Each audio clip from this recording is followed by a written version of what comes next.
तो मैं इसे 7 नेटफ्लिक्स सीरीज बताऊंगा जिसे तुम एक बार देखने लगोगे तो पूरी सीरीज बिंग वॉच कर डालोगे। तो बिल्कुल भी ये वीडियो मिस मत करना, नहीं तो बहुत रिग्रेट करोगे। सबसे पहले parasites the grey, human versus parasite की लड़ाई दिखाई है और इसमें तुम्हें फिलोसॉफी, ह्यूमन बिहेवियर, इन सब के बारे में बहुत कुछ जानने को मिलता है। इसमें बहुत कॉम्प्लेक्स कैरेक्टर्स है जिनके बहुत सारे लेयर्स है और इसमें जो भी क्रिएचर पैरासाइट्स है उनका जो भी सीजे हुआ है वो टॉप नॉच है, देखने में फुल मजा आता है। और ट्रेन टू बुसान के डायरेक्टर ने इस सीरीज को बनाया है, तो आप समझ ही सकते हो कितनी एपिक सीरीज होगी, तो जरूर चेकआउट कर लो। इसके बाद एक ग्रुप, एक चोर की कहानी जो ये धंधा छोड़ चुका है लेकिन एक अच्छा का सामान के चलते वो चोरी करने चला जाता है। वहाँ पर होती है ट्रेजेडी, जिसकी इधर चोरी करने जाता है वो होता है सबसे बड़ा उस जगह का डॉन और उसके भाई को ये मार डालते हैं। उसके बाद चोर एक के बाद एक झमेले में फंस जाता है। और लेकिन मानो पहले 3 एपिसोड तो इतने शानदार है, मुझे विश्वास नहीं हो रहा था कि पहले 3 एपिसोड में इन्होंने इतना कुछ दिखा दिया, क्योंकि 3 एपिसोड में एक समझ लो पूरी स्टोरी कंप्लीट हो जाती है, पूरा एक मूवी अच्छे एंडिंग के साथ बना सकते थे। लेकिन आप आगे बहुत कुछ देखने को इस सीरीज में, तो जरूर चेकआउट कर लो। इसके बाद द जेंटलमैन, और ये मैं हाईली रिकमेंड करूंगा। और इसके जो डायरेक्टर है गाय रिची, उनकी एक मूवी मेरी फेवरेट है स्नाइट, जिसका हिंदी डब वर्जन आपने देखा होगा सनी देओल शाहिद कपूर का, फुल एंड फाइनल। तो इन्हीं की मूवी का रीमेक था। और बात करो द जेंटलमैन की, क्या मूवी थी, मतलब काफी समय बाद मैंने किसी सीरीज को बहुत बढ़िया तरीके से एंजॉय किया। कहानी है एक बिजनेसमैन जो ड्रग्स के धंधे में है, उसका बेटा अपने पिता के मौत के बाद अपनी फैमिली को उस जो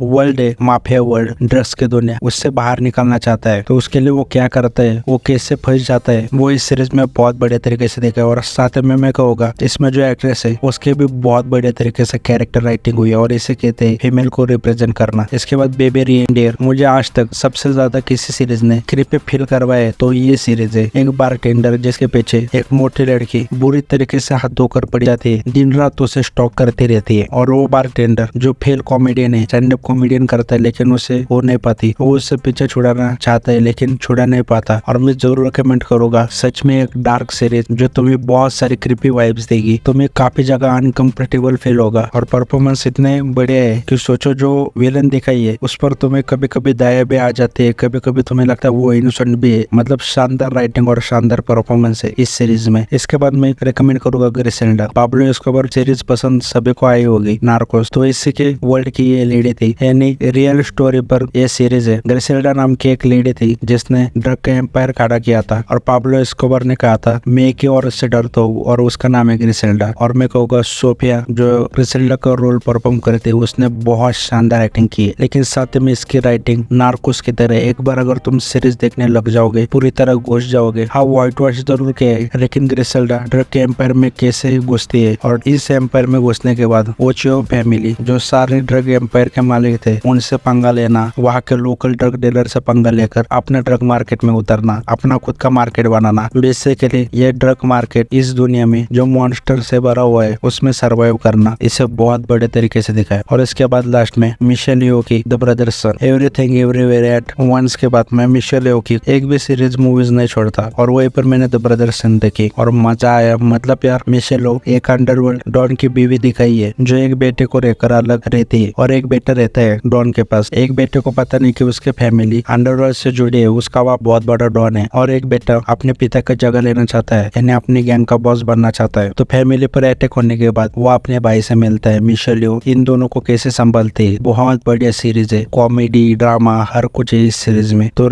ये थे जितने भी मैंने अभी तक देखी हुई बेस्ट सीरीज, जिसे सिर्फ लगाओ, एंजॉय करो और स्ट्रेस फ्री हो जाओ। और जितने भी मैंने सीरीज बताई वो सारी हिंदी डब में अवेलेबल है। तो वीडियो अच्छा लगा हो तो लाइक और सब्सक्राइब कर दो, और तुम्हें कोई लगती है ऐसी सीरीज मूवीज है नेटफ्लिक्स की तो कमेंट करके जरूर बताओ।